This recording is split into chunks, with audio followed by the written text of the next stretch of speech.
That girl accuses a millionaire's wife of cheating, but when the truth is revealed, everyone immediately starts crying.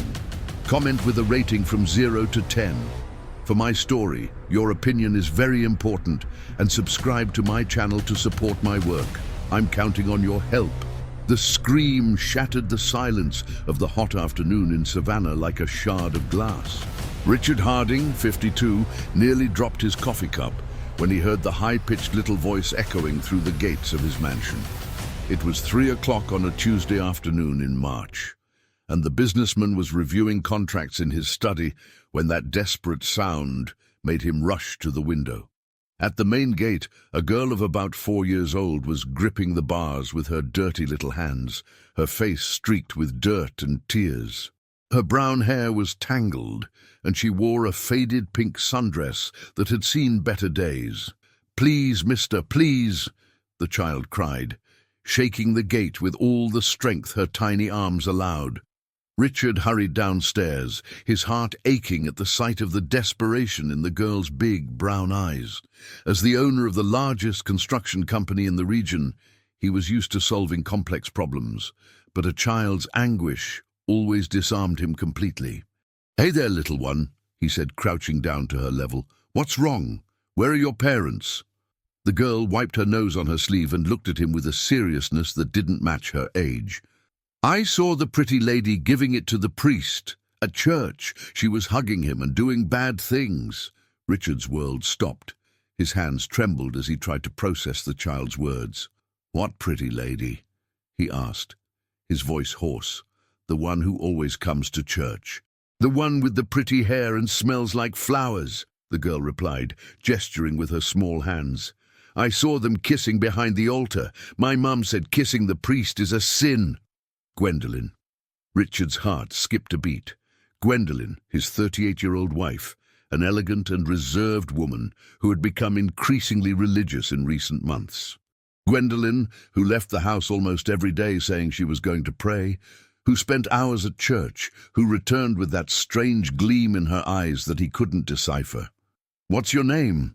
he asked, trying to keep his voice steady. "Maisie," the girl replied, wiping away a fresh tear. "I live near the church, under the awning of the drugstore. My mum left, and left me there." Richard's chest tightened even more. An abandoned child, a witness to something that could destroy his 15-year marriage.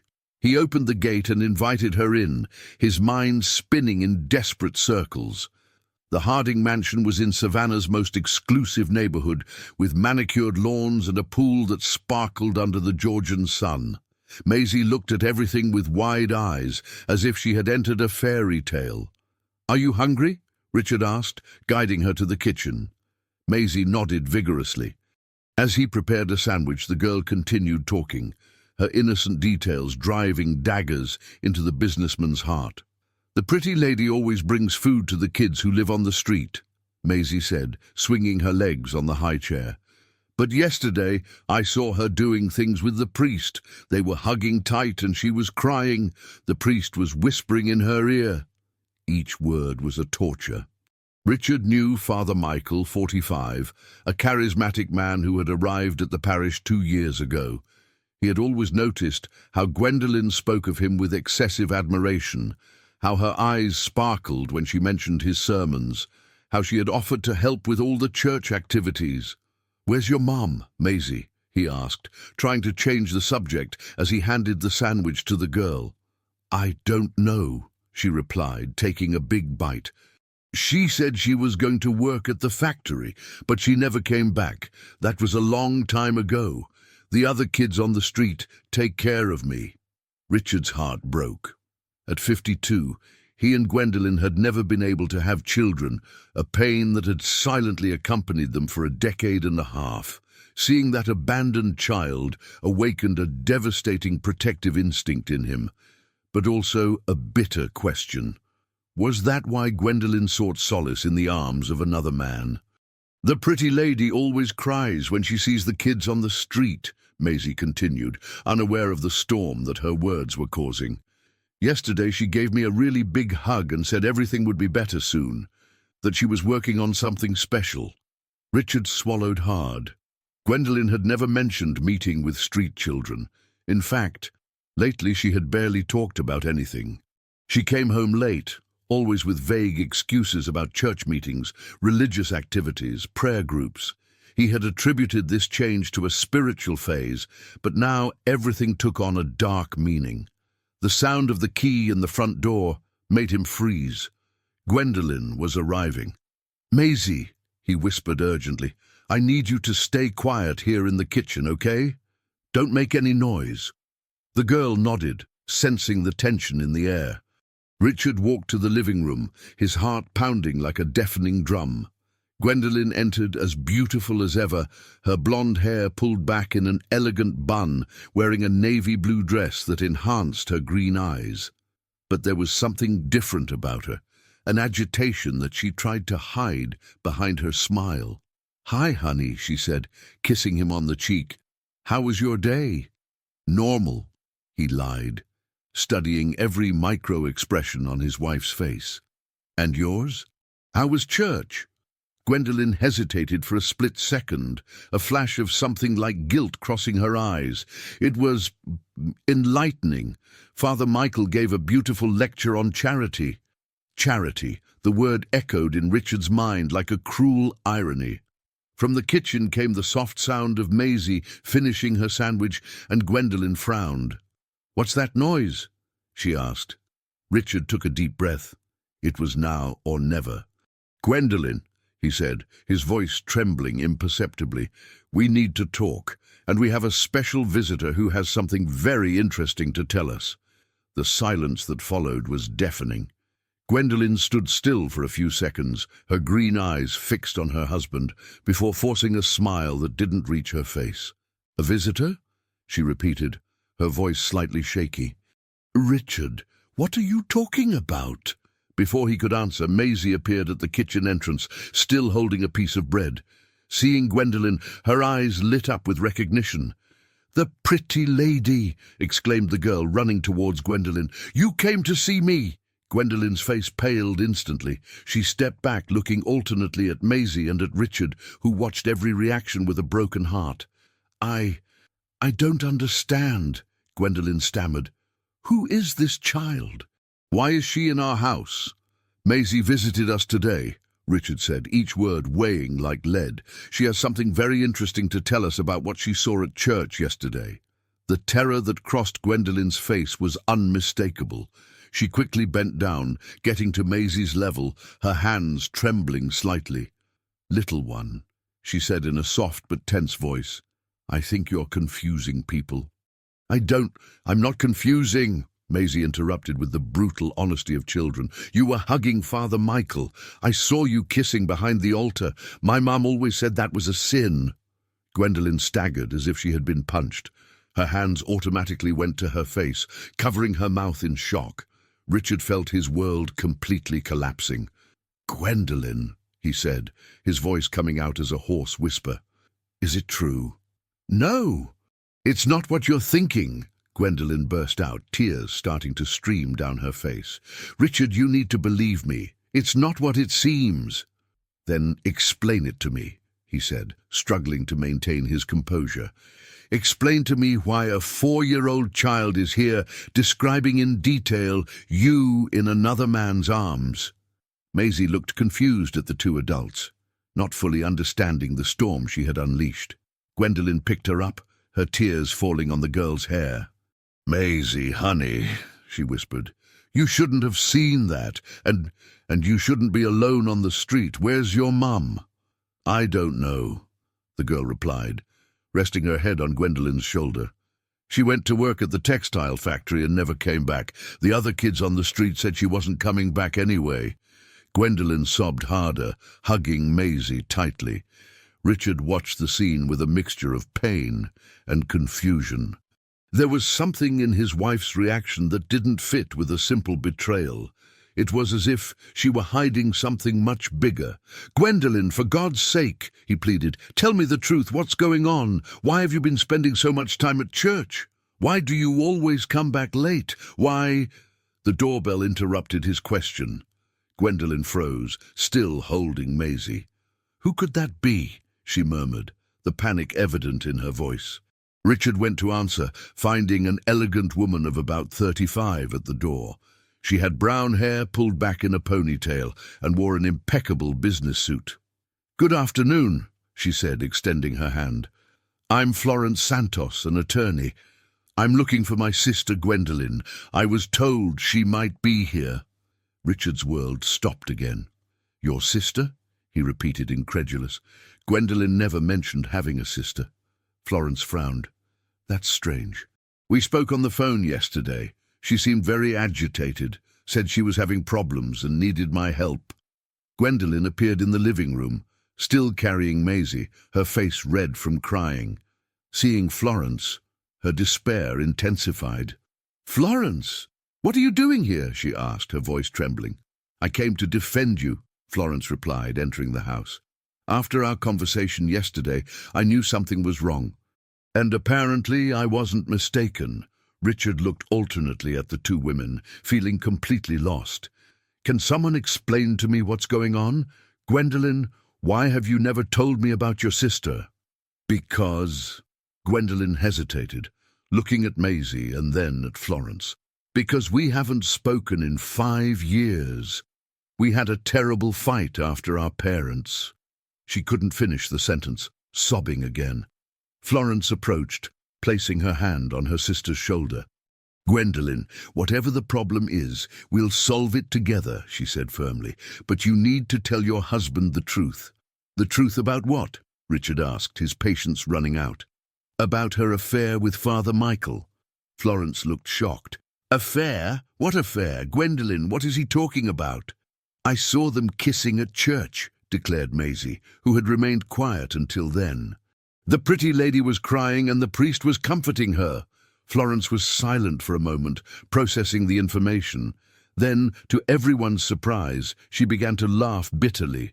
"My God, Gwendolyn," she said, shaking her head. "You still haven't told him, have you? After all these months of preparation, you still haven't told him."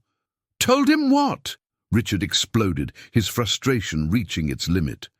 Gwendolyn put Maisie down and turned to her husband, her face washed in tears but with a new determination in her eyes. "Richard," she said, her voice trembling, "I'm not having an affair with Father Michael.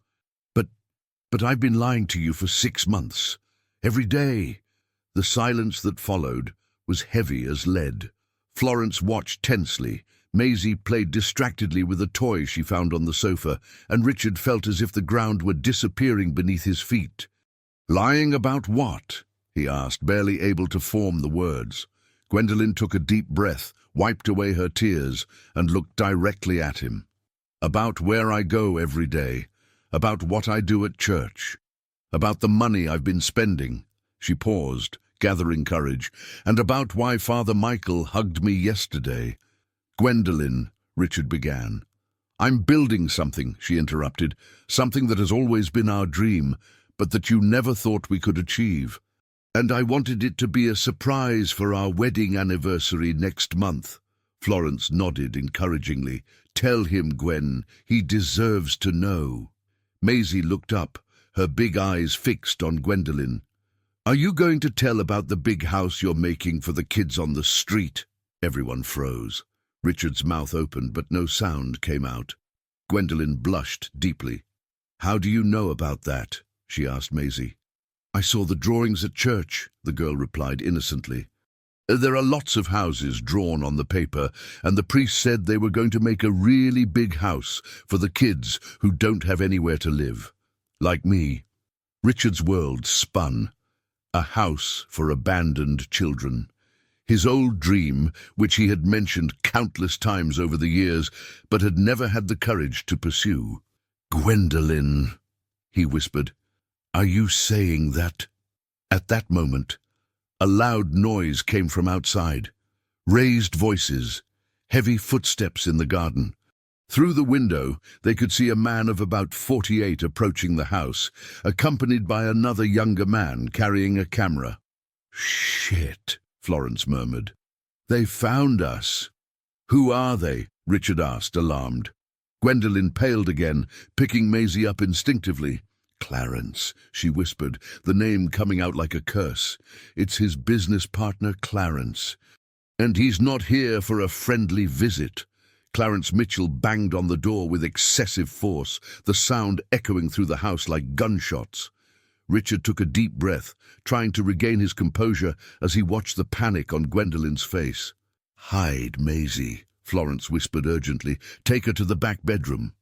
Gwendolyn nodded, carrying the girl upstairs, while Clarence continued to bang.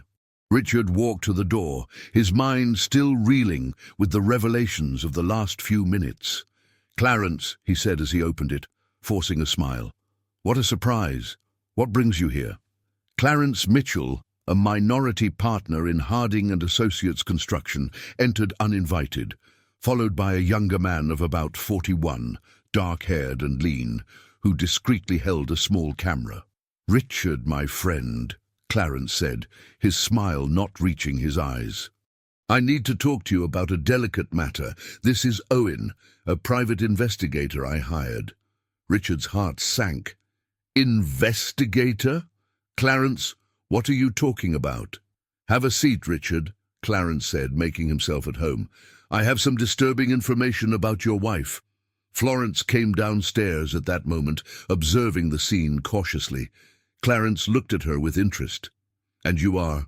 "Florence Santos, an attorney," she replied firmly. "Gwendolyn's sister." Clarence exchanged a meaningful look with Owen. "Perfect. Then the whole family is here to hear this." Owen opened a folder and began to spread photographs on the coffee table. Richard approached, his stomach churning as he saw the images.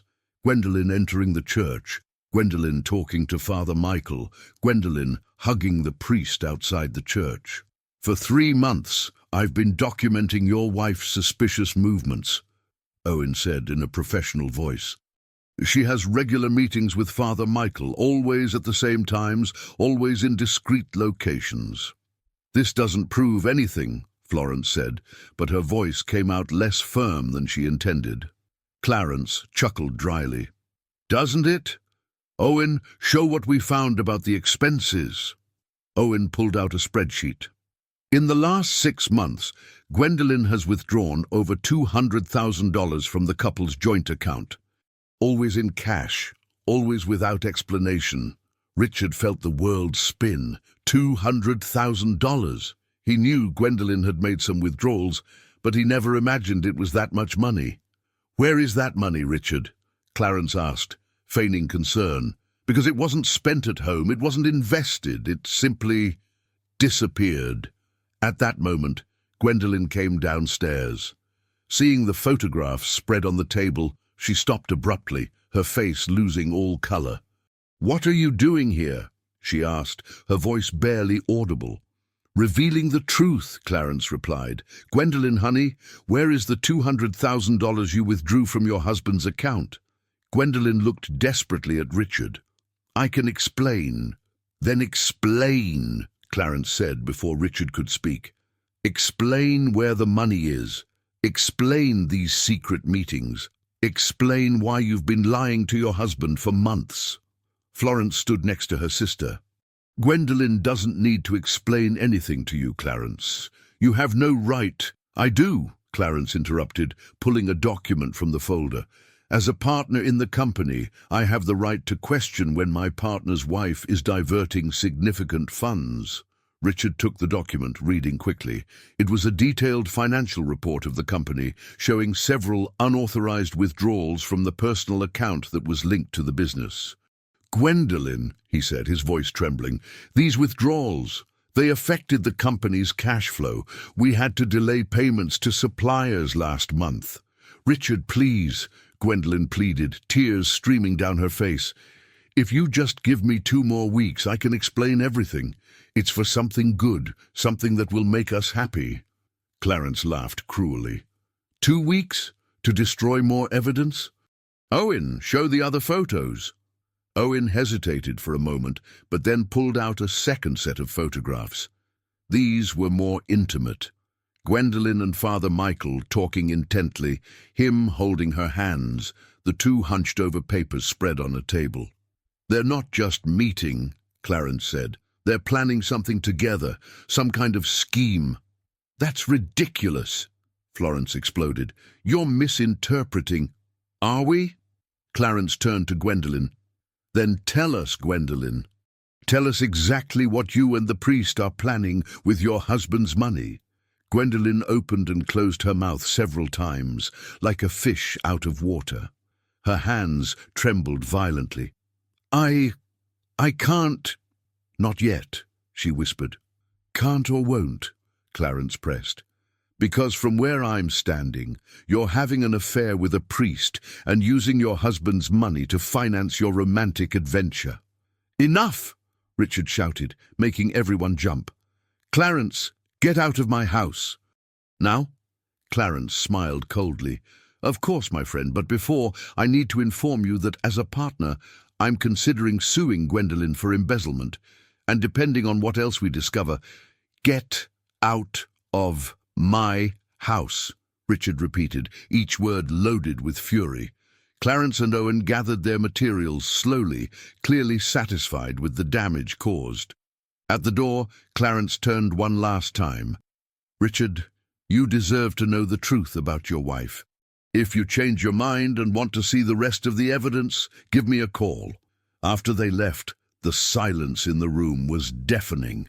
Gwendolen had collapsed on the sofa, sobbing uncontrollably. Florence tried to console her, but also seemed shaken.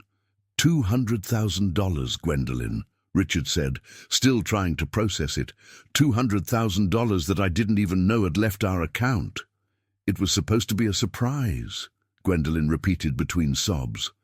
Everything was supposed to be a surprise. What kind of surprise costs $200,000 and involves secret meetings with a priest? Richard exploded. At that moment, a small voice came from the top of the stairs. Can I come down now? Maisie appeared, descending slowly, clearly frightened by all the shouting. Gwendolen immediately composed herself, wiping away her tears. Come here, sweetheart, she said, opening her arms. Maisie ran to Gwendolen, who picked her up again. The girl looked around, noticing the tension in the air. Why is everyone sad? She asked innocently. It's grown-up stuff, Gwendolen said, kissing the girl's forehead. Is the big house for the kids on the street really going to be ready? Maisie asked with hope in her eyes. Everyone froze again. Richard stared at Gwendolen. Maisie, he said gently, can you tell us more about this big house? The girl nodded energetically. The priest said the pretty lady was raising money to make a really big house where all the kids on the street could live, with warm beds and food every day. And where would this house be? Florence asked. Near the church, Maisie replied. I saw the land. There are men working there, making holes in the ground and putting up stones. Richard felt as if he had been punched in the stomach. Land near the church. Construction. $200,000. Gwendolen, he said slowly, did you buy land? Gwendolen looked at him with eyes red from crying, nodding almost imperceptibly. To build what exactly? Before Gwendolen could answer, Florence's phone rang. She answered quickly, her face paling as she listened. I understand, she said into the phone. Yes, we're going there now. She hung up and looked at everyone with a grave expression. That was my investigator, she said. It seems Clarence wasn't just curious about Gwendolen's spending. He's trying to force an extraordinary meeting in the company to question your competence as the majority partner, Richard. What? Richard jumped to his feet. And there's more, Florence continued.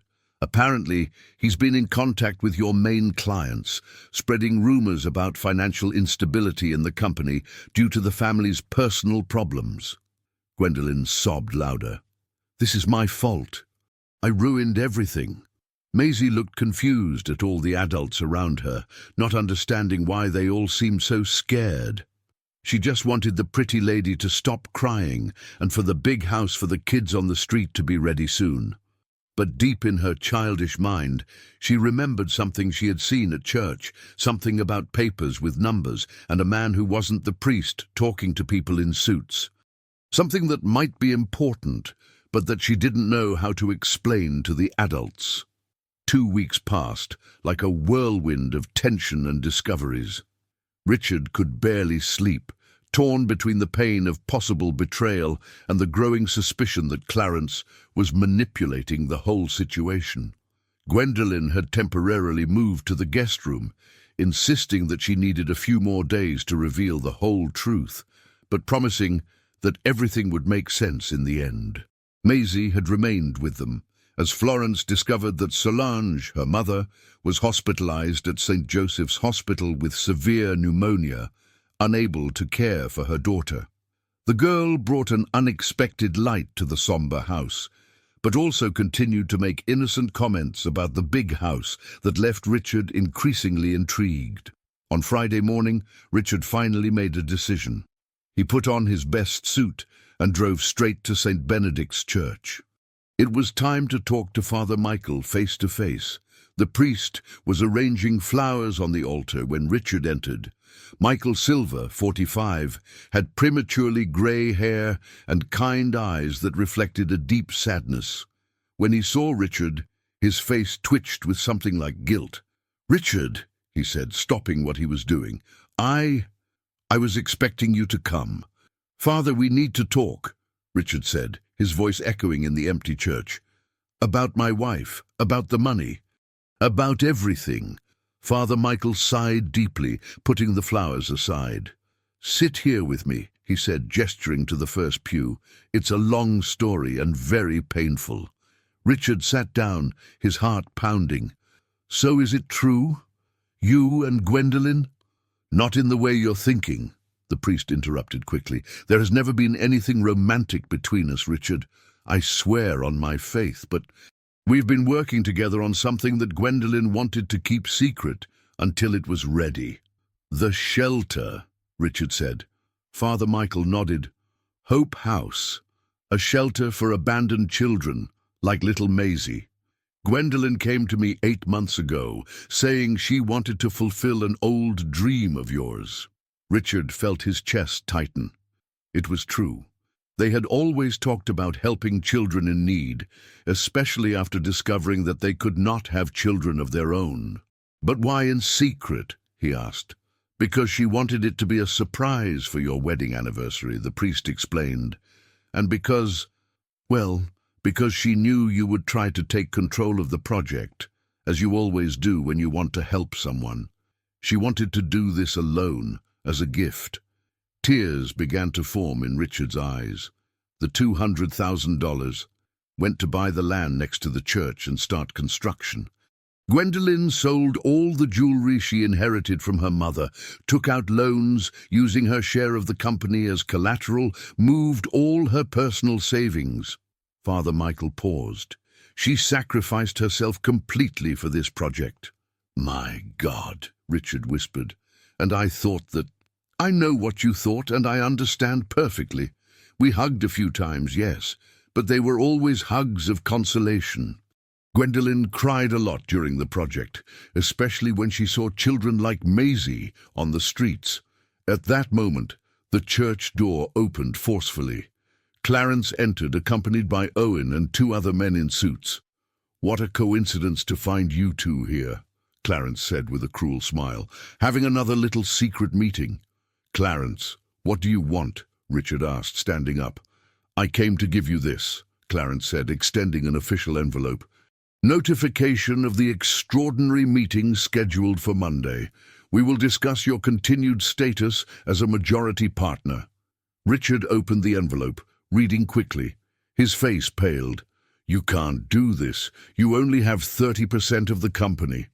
"I can, when there is evidence that you are being financially harmed by family instability," Clarence replied. "And I have the support of 3 of the 5 main suppliers." Father Michael stood up. "Clarence, you are distorting the situation. If you knew the truth about what Gwendolen is doing—" "Ah, Father," Clarence laughed. "The truth? The truth is that she spent $200,000 on a useless piece of land to build an impossible fantasy. A shelter that will never work because it has no licenses, no municipal approval, nothing but good intentions." Richard's heart stopped. "What do you mean?" Owen opened his folder and showed official documents. The land Gwendolyn bought has irregularities in the registry. The city halted construction last week. All the money invested was lost. Richard felt the world collapse again. "Is this true?" he asked the priest. Father Michael closed his eyes, nodding slowly. "We found out last week. Gwendolyn was devastated. She didn't know how to tell you." "Not only that," Clarence continued, clearly savoring the moment. "Without the $200,000 in cash flow, the company will have difficulty fulfilling the contracts already signed. You could lose everything, Richard." At that moment, Maisie appeared running through the church door, followed by Gwendolyn and Florence, who seemed to have been looking for her.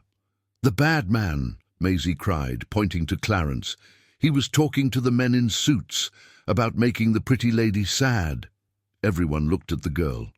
Clarence tried to disguise it, but Owen looked visibly uncomfortable. "Maisie," Gwendolyn said gently, "where did you see this?" "At church last week," the girl replied. "I was hiding behind the confessional when that bad man talked to other men. They talked about making fake papers to ruin the children's house." The silence that followed was deafening. Clarence turned red. "The child is making it up." "I'm not," Maisie insisted. "You said that if the pretty lady lost all the money, the handsome man would be sad, and you would get his company." Owen took a step back, clearly in panic. "Clarence, you didn't tell me anything about falsifying documents." "Shut up," Clarence hissed. Florence immediately positioned herself protectively. "Maisie, honey, are you sure of what you heard?" The girl nodded energetically. "They also talked about paying the man from the city to say that the land was wrong." Father Michael stood up abruptly. "Clarence, did you deliberately sabotage the project?" "These are fantasies of a child," Clarence protested, but his voice came out shaky. Richard turned to Owen. "Is it true? Did you know that Clarence was manipulating the situation?" Owen looked nervously at Clarence, then at Richard. I was only hired to investigate Gwendolyn. I didn't know anything about falsifying city documents." "Liar!" Clarence shouted, losing control. "You knew everything. You helped me to—" He stopped abruptly, realizing he had incriminated himself. Everyone in the church looked at him with shock and disgust. "Clarence," Richard said slowly, his voice laden with a cold fury, "did you deliberately destroy my wife's dream to try to steal my company?" Clarence tried to back away, but he was cornered between the church pews. "Richard, you don't understand. The company was losing money because of her. The company was fine until you started spreading rumors and bribing city officials," Florence cut in. "And I'm sure that when we investigate properly, we'll find much more evidence of your cheating." Maisie approached Gwendolyn, who picked her up, tears of relief and sadness streaming down her face. "Richard," she whispered, "I'm so sorry. I wanted so much to do something special for you, something that showed how much I love you." Richard walked to her, completely ignoring Clarence and his cronies. He took Gwendolyn's face in his hands, looking deeply into her green eyes. "Gwendolyn," he said, his voice choked with emotion, "you already do something special for me every day just by existing. I'm so sorry for doubting you." They embraced there in the middle of the church, with Maisie between them, while Clarence was escorted out by the very men he had brought, now embarrassed by the situation. 6 months later, in the garden of the Harding mansion, an inauguration party was taking place. Not of the original shelter, which was never built, but of something even better. The Hope House Foundation had been officially established, with Richard using his contacts and resources to create a comprehensive program to support homeless children. Maisie, now officially adopted by the couple after Solange had expressed her gratitude and agreed with the decision on her hospital bed, ran through the garden in a new dress, laughing with other children who had benefited from the program. Solange, recovered and working as the project coordinator, watched her daughter with tears of happiness. Father Michael symbolically blessed the start of the program, while Florence, now the official lawyer of the foundation, organized the last legal documents. Bernice, the gossipy neighbor, had become the biggest advocate for the project, using her network of information to locate children in need. Dr. Mallory, the pediatrician they met at the hospital, had established a mobile clinic that visited the children served by the program weekly. Clarence had been arrested for falsifying documents and attempted corporate fraud. Owen, cooperating with the investigations, had received only a minor sentence and now worked honestly as a security guard for the foundation.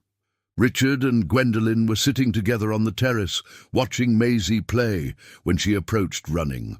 "Daddy Richard! Mommy Gwendolyn!" she cried, using the names she had begun to use naturally. "Did you see? Now we have a giant family." Gwendolyn smiled, stroking the girl's hair. "Yes, my dear, and you know what? This family is going to grow even bigger." Richard looked surprised at his wife. "How so?" Gwendolyn smiled mysteriously, placing her hand on her belly.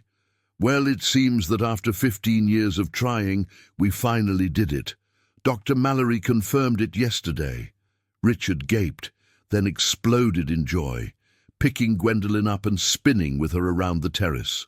Maisie applauded, not fully understanding, but happy to see her adoptive parents so radiant.